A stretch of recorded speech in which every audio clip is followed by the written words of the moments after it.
Tatlo sila, iniwanan sila ng nanay nila. Pero kahit ama nila, hindi naman lang sa akin nagpaparamdam na napaalala nila yung anak nila kung paano nila mabigyan man lang ng konting panggastos. Nakakayak talaga ang kalagayan nila nanay.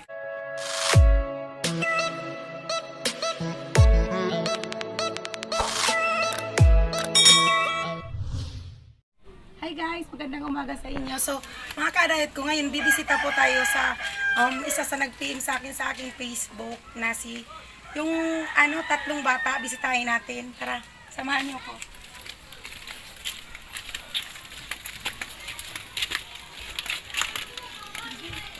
Saan bigyan araw ni Sujaya ba? Para patay. Ay, paturo ba bigyan?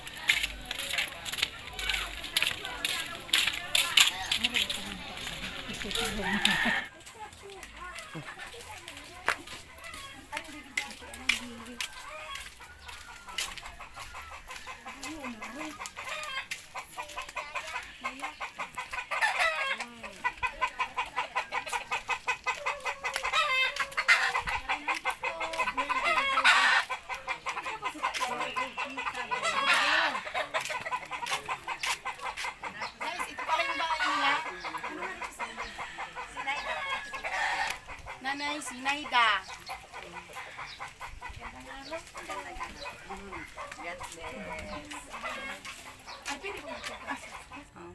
Asan po yung tatlong bata? Nasa labas isa po. ro. Ito po yung ay yung isa. Ako na nabibig. Abali, Bibi! Bibi, di ka. Bugtagan lang mo nandyan. Ito pala yung bahay nila, guys. Ito yung kalahati na asira.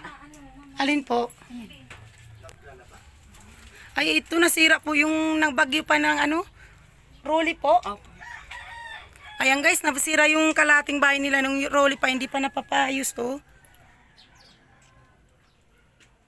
Ayan. Basag-basag pa yung nila. May asawa ka pa po, nanay? Meron po, kaya po wala lang trabaho. Wala daw kumbaga parang extra lang yung asawa niya daw. Construction. Sa construction meron, minsan wala, ganon. Pati po asawa mo, rin, tag dito, senior na din. Opo. 62 na. Opo. Guys, nandito na tayo sa bahay ni Nanay Yaya. Tapos ito yung mga anak na pinuntahan na, anak ng bali guys, kasi ang nag-PM sa akin sa FB ko yung nanay nila na nasa Maynila. Bali may asawa na rin. Ito pala iniwanan dito, maliliit pa hanggang ilang taon ka na nga biyan panganay? 13. Alin ang sumunod? Ito po. Ito po. Ito ang magkakapatid na tatlong ito. Ikaw ilan kang taon, Buboy? Ilang taon ka na? 7. Tapos ito yung bunso ilang taon? 5 years old. 5, 13, 7 tapos 5. Bali, iniwanan daw to maliliit pa dito kay nanay nung kanyang anak na babae. Tapos ngayon, nasa Manila, nag-asawa na naman. So, bali sila, kayo na mag-asawa ang bumubuhay sa kanila. Kaya nakakaawa talaga sila kasi tingnan mo naman yung bahay nila, giba-giba na nung bagyo, hindi mapaayos kasi nga sapat lang sa pagkain nila araw-araw yung kanilang kinikita. Kasi nagpapataya-taya lang siya. Yung asawa niya, extra lang sa construction.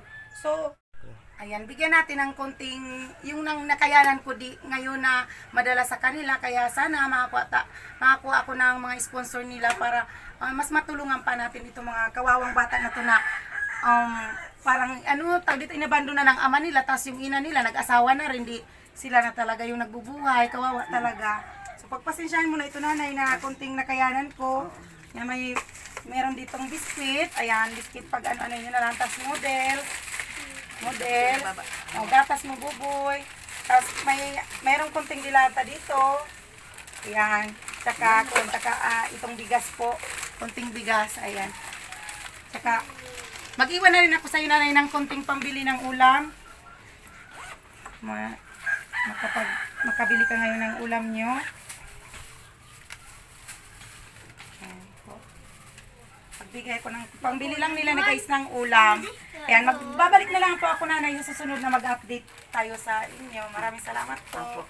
Ayan, babay na kayo ba? Babay na kayo. Babay na kayo. kayo. Ayan, babay po. Babay po. Ang babait ng mga bata guys. pupunta kay mo, madam, ito, ano pa lang to, 4 na buwan iniwanan na sa akin. Ito, Oh, ayan, videoin mo na. Ito. Nakikwento siya. 4 na buwan pa lang tong iniwanan, yun 5 buwan iniwanan na sa akin yung panganay. Ay, Diyos mio. Grabe, 5 months iniwanan, tas ito for... 4 months. Yan. Kawawa naman talaga. Ako na talaga ang, kaya ang tawag niya sa akin, mama. Yan Hindi talaga. lola. Guys, talagang siya na talaga ang nagsakripisyo na lumaki sila ng ganyan. Kasi 4 months, 5 months, iniwanan ng nanay nila. Ayun, nag-asawa na naman. Kaya parang pero ako talaga parang naiyak din ako kasi yung mga anak ko, 2 lang, pero di ko kayang iwanan talaga, guys. Ito, nakakaawa talaga kasi 3 sila, iniwanan sila ng nanay nila. Pero kahit ama nila, hindi naman lang sa akin nagpaparamdam na napaalala nila yung anak nila kung paano nila mabigyan man lang ng konting panggastos. Nakakaiyak talaga ang kalagayan nila nanay kasi yun bang na matanda ka na dapat pagkain na lang ang iniisip mo. Ngayon may alaga pa rin silang mga bata na dapat nga ngayon dapat nag-i-enjoy na sila sa buhay nila para sa kanilang mag-asawa. Ngayon sakripisyo pa rin sila na para sa mga anak apo niya ba.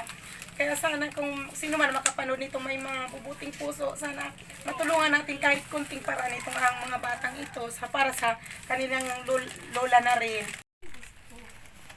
Sana makapagkita ng dakulang espresso. Abo ko man papundo sa pag-eskwil, kapit isip ko man, makatapos man lamang sinda. Pag ako talagang may na makairo, iba man lamang sinda sa kuyang, dahil kasi mama pabayaan ta. Tapos bago ka man magkurang, di arano na idrudara kula na bagay ni. Ayan, tawon ko pang, o ibakal mo iniki.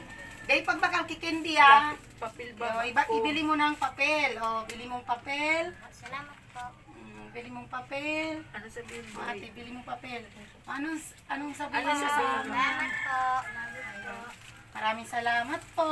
Ayan, ang bait-bait naman. Oh, Ako po nananawagan po sa makakapanood po nitong video na to na hihingi po ako sana ng konting tulong dito sa mga apo ko dahil po matanda na kami, matanda na ako, matanda na po ako, nahihirapan na rin po ako maghanap buhay. Mga bata, gusto ko po silang makapagpatuloy sa pag-aral.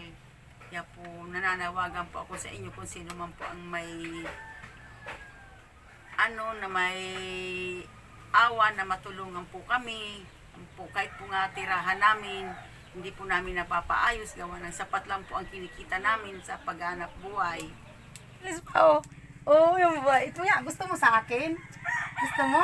Oh, sama daw sa akin, no, mga kadayot. Sa susunod, pag may time ako, isama kita. Oh, yan. Kiss na ulit, kiss. Uy, bait. Oh, talagang sino ba ang hindi mahabag mga kadayot sa mga ganitong bata na hindi pa naman nila kaya ang sarili nila, no? Na kagaya nga sa atin, nahihirapan tayo sa buhay na malalaki na.